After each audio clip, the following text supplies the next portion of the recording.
Are you ready? I'm ready. Tell me your story. Where do we begin? We've known Henry since 1984, since we moved in our house. We really got to know him when we had our first child, Craig. So when we got to know, when we had more time to talk to them, we learned about his whole family. So Tess was the oldest, and then there was Stanley, and Stanley was shot down in World War II. They always felt a missing piece because they never ever knew about what really happened with Stanley. Over the years, people would call Henry and say, if you send me money, we'll give you information. And he would get upset and he would cry and he would come over. And we say, Henry, we'll take care of it. If anybody calls, just give them our number. I'll talk to them. We were happy that Simon got in touch with us so that we could bring closure to this great story. And who was Simon? Simon Rowe was from the Sister Cities program with Gastonia, North Carolina.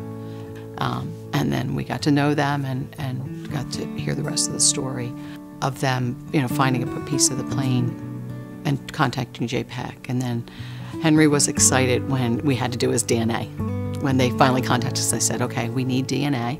And thank goodness that Henry was still alive, because they said familial DNA is the best, the brother to brother.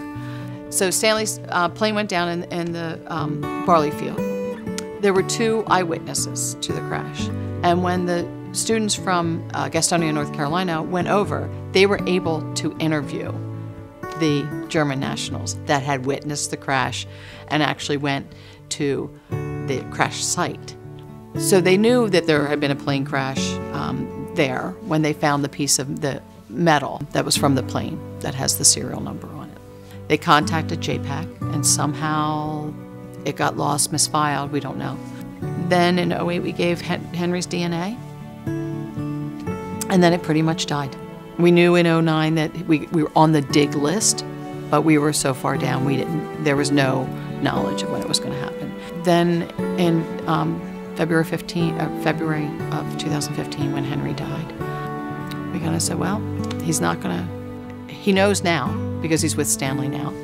At least that's what I believe. And we kind of let it go. We just said nothing would ever happen. Fast forward August of 17, we get a phone call. I get a call from Jackie, and JPAC was nice enough to call me as well and say, we've made positive identification of bone fragments from his head, and we have some other, we have teeth, and they matched his dental records, so we do have positive identification. And we were all in tears, because now we could finally figure out what all happened. And then after that, we were thinking about when to do this, and I reached out to the students from Gastonia, since they were a very important part of this.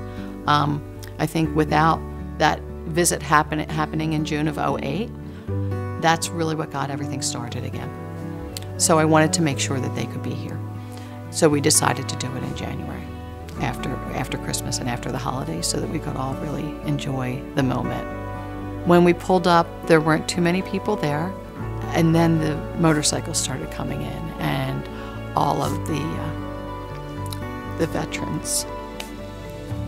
Henry was very patriotic, and he would have loved yesterday. So that was hard, knowing that most of the tears that we all shed were because of Henry not being here. It was a happy day. So the going outside, hearing the taps and the 21 gun salute, which Henry always loved to hear when if we went to funerals where the military were present, was awesome. At the end, there were 6 young women who came up to us, and they were from Dover Air Force Base, and they had worked on Stanley's DNA and matching it to Henry's. So that put everything together yesterday. That was amazing. There were friends there. There was Craig's family, my family, our children and their spouses were there. Everybody was there that meant something to Henry and that Henry meant something to them. So the perfect ending for a great story.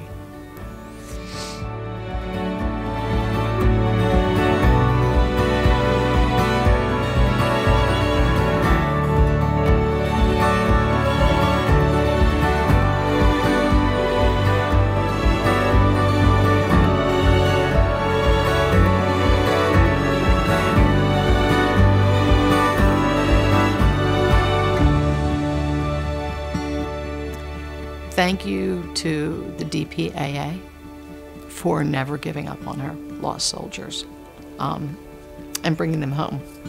And of course, thanks to our active and retired military for our freedoms, because Henry would have wanted me to say that.